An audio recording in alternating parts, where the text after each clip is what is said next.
And then stuff that you can do with the mutables as well is if you have a hat, for example, normally you would have polygons from the hair coming through, but the beautiful things with mutables is that you can define cutting volumes or even slice it according to a plane and use morph targets to automatically shrink the tops, so the hair will actually be cut and shrunk into the hat. Same thing goes for if you have boots, for example, that are you have pants that are wider than the boots, well then you can use cutaway volumes to cut away the pants and then have them morph target automatically into the boots, and it's absolutely insane. And I've had a lot of fun, and I generate on the fly like hundreds of characters, and of course these look a little bit crazy because the colors are all over the place.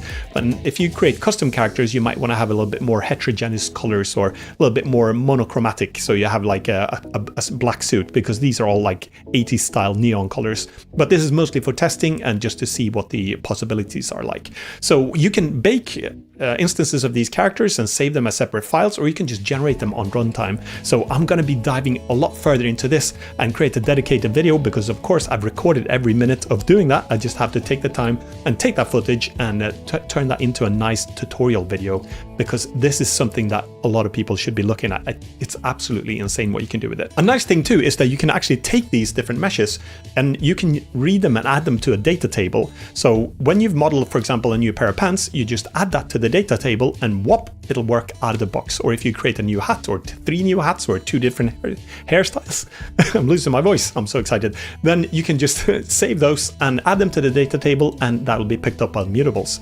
So having a good time with that one. And what else has been happening? I played a really big line war battle the other day, absolutely insane, the longest one I think I've ever played against Plant Block. We spent over 2.5 hours battling it out, and I've never seen the battlefield that scarred. It was rockets flying all over the place. One rocket I managed to take out his whole landing fleet. Another rocket I took out like 10 or 12 bombers in one